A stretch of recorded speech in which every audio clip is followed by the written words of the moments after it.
Depuis le début de la crise sahélienne, de nombreux instruments ont été forgés, y compris la création, rien de moins quand même, d'une nouvelle organisation internationale qu'on appelle le G5 Sahel. On s'aperçoit que cette organisation, le G5 Sahel, a eu du mal à donner pleinement satisfaction sur le terrain, par le biais des déploiements de la force conjointe qui a été mise sur pied en son sein, mais surtout on s'aperçoit aujourd'hui que cette instance est complètement bloquée au niveau politique en raison des coups d'État qui sont survenus dans la région. C'est-à-dire qu'il y a eu un coup d'État qui est survenu au Mali, un premier, en août 2020, mais à la suite des pressions de l'organisation sous-régionale, la CEDEAO, des autorités civilo-militaires avaient été nommées à la tête du Mali, mais elles ont été renversées à la suite d'un deuxième coup d'État qui s'est produit au mois de mai. Donc aujourd'hui, le président de la transition au Mali est un militaire, le colonel Assimi Goïta. Au Tchad, de la même façon, après la mort du président Déby, qui, tout maréchal qui s'était proclamé, était quand même un civil censé être élu à travers des mécanismes formellement démocratiques. En tout cas, au lendemain de sa mort, une junte militaire dirigée par son fils a été placée à la tête de l'État. Et donc aujourd'hui, certains des partenaires, les autres partenaires du G5 Sahel et leur partenaire majeur, la France, voudraient que le Tchad, qui aujourd'hui exerce la présidence du Mali, cède la place, parce que c'est quand même difficile de promouvoir un modèle quand même démocratique quand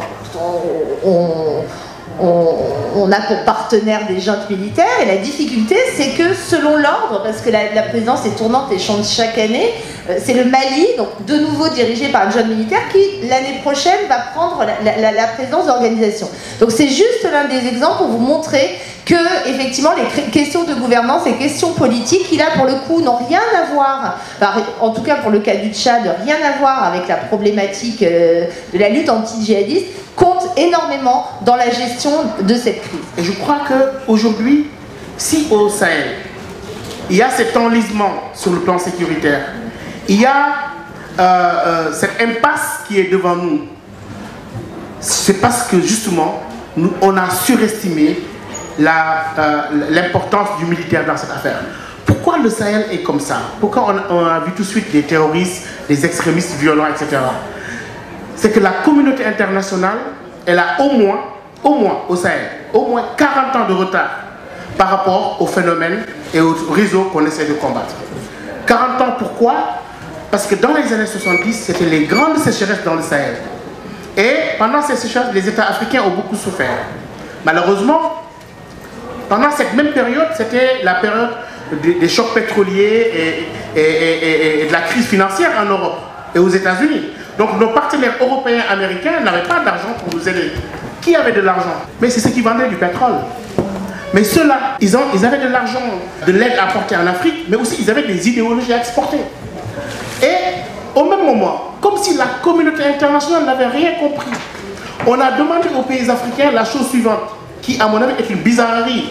On demande aux pays africains, après avoir souffert de ces sécheresses, on leur demande maintenant quelque chose en leur disant maintenant, c'est un peu du Fukuyama, c'est la fin de l'histoire. Maintenant, on demande seulement aux pays africains du tiers-monde, si vous faites de la démocratisation, de la démocratie, et à la sauce économie libérale, en libéralisant vos entreprises, etc., en faisant moins d'État et mieux d'État, c'est-à-dire qu'investissez le moins possible dans l'éducation, dans la santé, le développement va arriver et la paix.